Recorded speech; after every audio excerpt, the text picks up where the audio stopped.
Okay. So mga amazing, tumatalino na po. Welcome back! Mga balakubak! Guys, we have a very special vlog today with one of our favorite teammates. One of my favorite teammates as well. Ikaw, favorite mo din? Yeah. How about you? Ako rin, siyempre. Nakasama ko yun sa Pure Foods. Nabutan mo ba? Of course. Naging teammate ko, naging kalabang ko. Naging teammate ko, naging kalabang ko. Ako din. Nung na-trade siya. Naging kalabang mo din. Kalabang din. Kinaya mo? Nakaupo ako eh.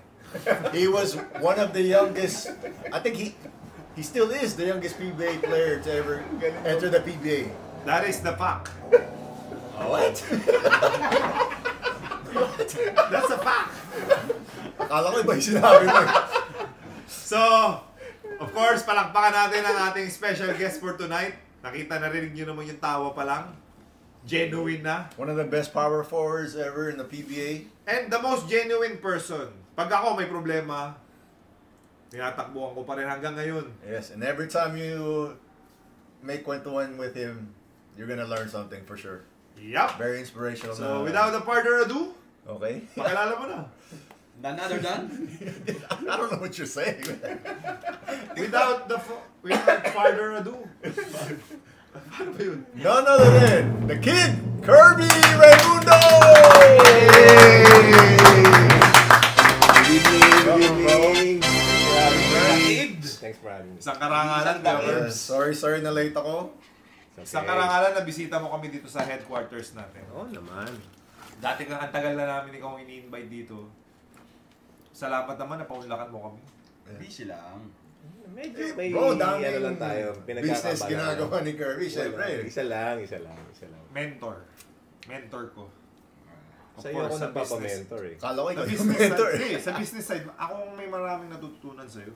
Nagpapaturo ako sa'yo sa manok eh. Ikaw yung magaling. Nauna lang ako ng konti, pero ikaw yung mas Hindi, basta ikaw mas magaling ka. Ang tawag ko na nga sa'yo, Don Lucky. Bakit laki? Background na naman yan. Si Lucky. Lucky Nebra yan ah. Nanonood yun, si Don Lucky. Nanonood ah. Hi Lucky! Lucky. Ay, nagano yung Number one ano fan mo. yan. Yung phone mo, nag-lock. Sorry. Baklong yan. No? Okay. May code. So, first question natin. Ito, Kuya Curbs, pinaghandaan ka namin. Usually, Okay. kasi request din ng mga tao na dapat ready kayo. Huwag naman kayong bara-bara. Eh, wala eh. Ganun Sinimulan tayo, niya ng bara-bara eh. Never kami nag-research. Never kami nag-prepare. What you see is what you get. This time, pinaghandaan ka namin, Kuya Curbs. Talaga. Ready ka ba? Tingnan natin. kung Ano kaya. naman to parang medyo hot seat na tamang kwentuhan lang. So, Ba- be genuine lang. Bago yan, tanong mo muna nung what keeps you busy nowadays after Yeah, retirement. yun yung first natin. House retirement. After nung basketball career mo, Kuya Curbs. Anytime pwede ka mag-join ha. Ano ang pinagkaabala mo? Eh, obvious naman dahil na pumunta kayo sa farm. So, Yeah, nabisita namin ni Pingris doon. Pumunta kami tama, direct doon, tama. di ba? So, yun pa rin naman, yun pa rin.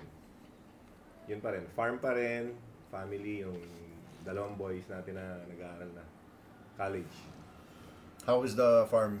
Mahirap ba? May regrets ka ba? Or Parang basketball din. Kailangan defensive player ka doon. Pag-aralan lagi. Kasi baka umopensa yung mga alam mo na, sa diba? may mga Lahat naman ng Gulang-gulang. negosyo, kailangan magaling kang dumepensa dyan. so hindi pwedeng hindi ka hands-on dyan. You need to be 2 steps ahead. No? Hands-on sa umpisa, pero pag nakapagtanim ka na ng trust, tapos pwede nang you let them manage na. Pumunta nga kami ni Ping doon. Nagmotor kami ni Ping. Sinadya namin yung farm ni Kuya Curbs. Dapat kasama ako nun. Kalahati nung mukha ni Kuya Curbs pula. Bakit ganun yung wate? Kuya Curbs, paki-explain ko bakit pula yung... Di ba dapat ganun? Yung kalaban ni Batman. Si Two-Face. Bakit ganun? Bakit ka naging Two-Face? Hindi, na-stress tayo noon, syempre. Merong mga... Kasama sa business. Oo, may mga struggles. Nag-ano ka? Nag-rush or ano? Hindi, nagkaroon ng shingles, bro. Ayun. Sakit Alam mo yung shingles? Oo. Masakit yan. Dahil sa kakaisip sa sa business? Stress? Hindi pa naman siya nagraranon eh. Binibuild pa lang natin. So, So we're yung handling so pa much, lang. Yung maraming tao. Tapos yung minsan pasaway yung alam mo na, yung mga gano'n. Yeah, the hardest is sa business, yung startup. Start. And then pag na-establish na, go with the flow na yun. So, Pero now, after it's all done, it's worth it, no? Worth it naman. Talagang, for me, kailangan mo lang mag-exert ng effort sa umpisa to learn the business and kailangan ikaw mismo marunong ka. Siyempre. Si Rico kasi, ano din sa akin, nag-open up sa akin tungkol sa farm niya. Dati, dami niyang issues. Yeah. Usually sa workers, no? Naging matanda na nga yung mukha yun dati. Oo. what? So, Stressed bumata na yung mukha ko. Yeah, dati, mukhang ano ka talaga, you look stressed lagi. Alam ni Kuya Curbs yan. Ngayon, fresh na yun. Saka ano rin, God is good kasi He sent someone to teach me about the business. So, He's not my friend from friend to friend lang. Ayun. So, syempre natuturuan tayo ng wisdom. Advantage din sa atin si Kuya Curbs, no? Sa business side natin, kaya natin magtulungan. Correct. Kumbaga sa negosyo na natayo natin, we can help each other. Walang direct competition, healthy siya. Correct. No? Oo. Yeah. So, sa mga hindi alam, si Kirby tsaka si Rico, ano sila? Poultry. Yeah. Tama? Poultry. Breeder or Magnolia yung end product. Breeder, tsaka Broiler. broiler. Palagi kayo magkausap before. So, alin Nung yung nag-start mahirap? tayo. Nauna lang ako ng, months? No? Ah. Nauna lang ako, no? Then, lagi kami magkausap. Lagi kami nag-exchange ng ideas, even problems. Pinag-exchange. Importante rin kasing pag-aralan mo rin yung nagiging problem ng mga nauna sa'yo. Tama, Kuya Curbs? Anticipate. Yung, yan, the proper word. May tanong si Gax. Ano yung mahirap? Yung broiler o yung breeder? Pagdating dyan sa pag-poultry. Same eh. Same concept. Iba yung approach. Same business side. Same yung... Tama ba, Kuya Curbs? Ikaw nga mag-explain. Ano daw ang mahirap? Oo, paano yung ano? Yung pag-handle ng tao. Ayun yung ano. Kasi- Yun yung sabi ni Rico. Once you learn how to raise the chickens from chick to chicken, okay na yun eh. Pero yung mga tao na nagtatrabaho sa'yo, iba-ibang pinanggalingan ng parents, iba-ibang kultura, hindi naman pwedeng hard ka sa kanya, tapos ito, hindi cannot handle once you teach him or rebuke him, di ba? So, sometimes hindi nila arok yun, hindi nila kaya yun. Minsan, kailangan malumanay dito kasi sensitive to. Dito naman, kailangan hard para kumukpok. What's the worst you experienced sa mga ganyan? Yung nanakawan ka ng feeds, Ano yung binibenta nila sa iba? nakalusot, parang gano'n. Yung wrongdoing ng mga employees yun. Pero, parang ano to eh, parang you're flipping cards until you get those kings and queens and jacks. Yung mga gold mine mo sa cards. Tapos, you give them your trust na sa operations. Kasi si Rico nagkwento sa akin, yung workers niya, magsaksak sila. I'm sure meron din siya. Nag-away? Ano, ako lang nag-iisa? May experience ka na may nagsuntukan. Hindi, baril sa amin eh. Grabe. Hindi, kasi ano eh, syempre nag-umpisa ka, focus mo operations. Pero sometimes hindi mo alam, may nagiinuman sa loob. Pati gwardiya. So yung trabaho ng guard, bantayan, sumali. Pag nagkaroon ng familiarity, pag hindi pinayagan ni guard, magagalit. Tapos naginuman, lumabas yung sama ng loob. Yung mga gano'n. Same na same, no? Yun nga. Sabi ko nga sa'yo, Trabahador eh. sabi ko, almost lahat ng farmers sa business side na na-experience namin, almost lahat ng owners nakaka-experience talaga ng sa employees nila. Kaya nga, si Kuya Curbs, ang tawag niya, hanapin niya yung mga king and queens. Ang tawag ko naman, filter. So, by that time na 1 year, 2nd year, 3rd year, Alam mo na mapipilter yung mo na yung sino yung gusto mong kasama. Yeah.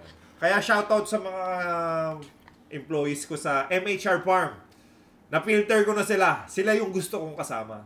Shoutout sa mga Hofer Farm and sa Kids Farm Inc. Kings Farm. Oo, mga nanonood. Kamusta yung mga Curbs, yung mga employees ko? Ano dyan? Team Kids Farm. Gusto kayo dyan? Keep up the good work. Don Lucky nga. Sabi ko sa'yo. So paano yun? Hindi nyo na pinapayagan sila uminom? Bawal na? Siyempre ako, ayoko uminom. Hindi naman ako talaga uminom. Diba? So, after ng cycle, nilalabas ko sila ng farm. We go to, kukuha ko ng isang resort.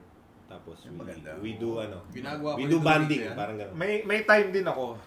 Meron stress relief. Meron din silang time to enjoy themselves. Ang case lang sa akin, ang farm kasi ni Kuya Curbs is may time kang mag-rest for a month or half a month.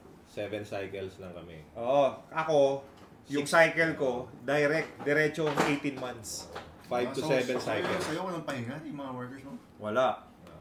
Kaya ibinabalance namin yung enjoyment sa yung work. Sa amin, 5 to 7 cycles. Bibiro ang farm, no? Yeah. Saka nung pinasok ni Kuya Curbs to, naalala ko, Kuya Curbs, lagi tayo magkausap, di ba? Ang dami nating PBA players na same na pinasok. Kasi nakuha ko tong farming dahil kay Joseph Yo. So nung nagkita kami, nag-gym si Joseph, tinanong ko si Joseph Yo na, Sep, ano pinagkakabala mo? Nagtatayo ako ng farm. Nagtatayo pa lang siya. So dahil ako na tamang chismoso at curious, sama ako sa'yo, gusto ko rin pag-aralan yan. Siyempre, kuya-kuyahan din si Joseph. Sinama niya ako sa construction niya. Then habang nasa kotse kami, ni-explain niya na sa akin yung business side. So doon ko na-develop, ang laki ng tulong nung Joseph Yo sa akin, technically, sa business na natayo ko. Pero nauna sa lahat si Danny Ay. Danny Ay yung pinaka-nauna sa ano. Kuya Curbs, matanong ko sa iyo, bakit ka nakapasok sa farming? Kasi lagi naman may encouragement from others eh.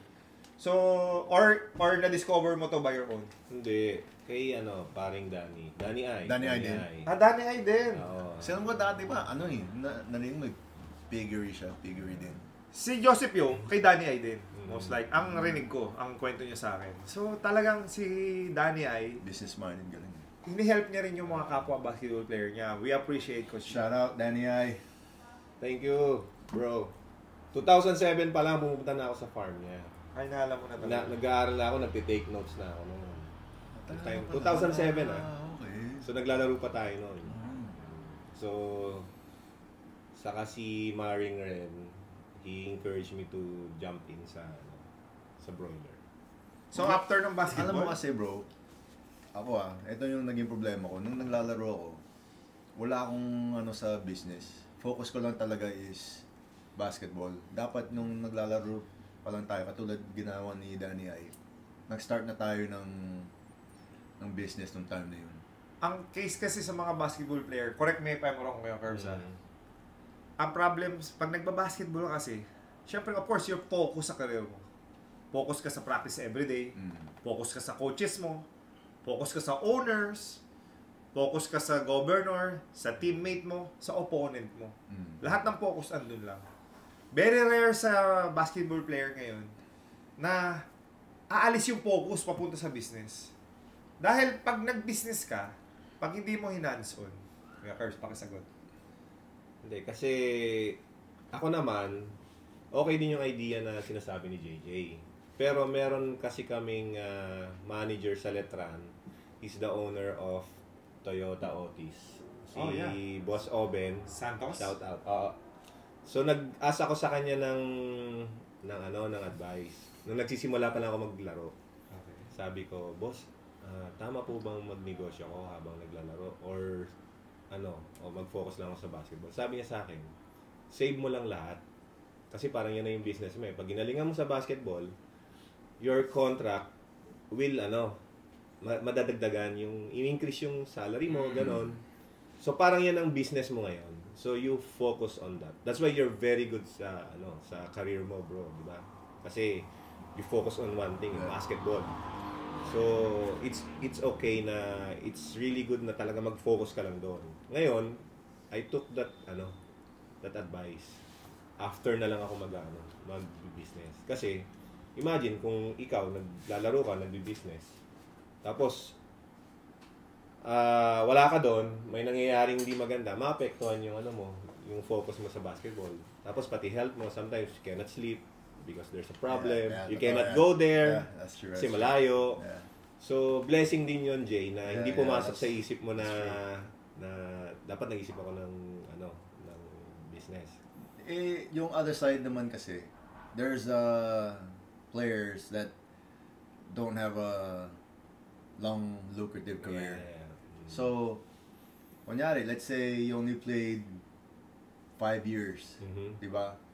So, the advantage is if you started your business early, Mhm. whatever happens, may may backup, Yeah. may backup plan ka.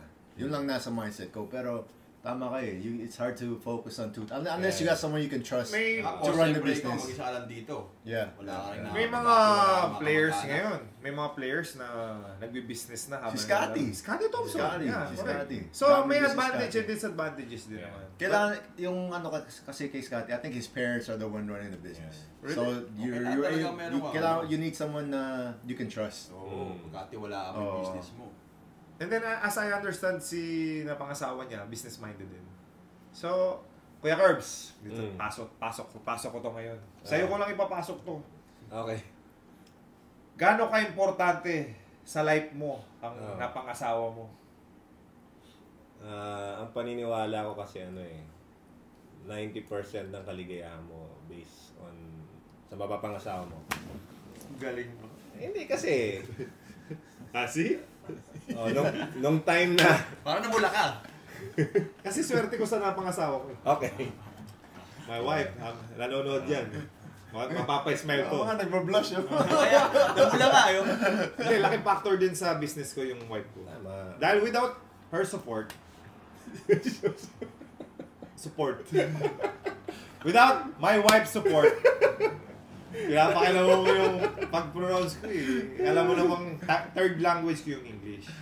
First ko is First Pinoy, tapos Filipino, Sinabi mo na naman. second German, third pa yung English. Okay. Ulit-ulit. So,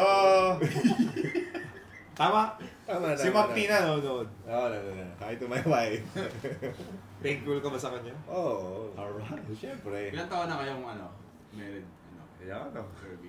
Magto 24 na. 24 24 years? Oo. Grabe. Nandiyan pala si Gax, ano? Nakikinig lang ako sa kanila. Wow. 24 years. So, ngayong October. Oh, happy anniversary. Anniversary. Alright. Ayun na lang. Congrats. Ilang minutes na to, direct? 17. Oh, separate yung business side. Cut mo ngayon. Mukha mo ng suko. Oh, mga ka-amazing, nandiyan pala kayo. Narinig niyo na ba yung GameX Sports? GameX Sports is the official online ending dito sa Pilipinas. Yung 20 pesos mo, pwede maging 1,400. Meron dalawang option. May traditional ending and Lucky 4. Sa Lucky 4, pwede ka pumili ng 4 na number, Lotto style. If you want more information on GameX Sports, just scan the QR code. Or may isa pang option. You can visit www.gamexsports.com.ph. But guys, remember, laro tayo responsibly. Amazing.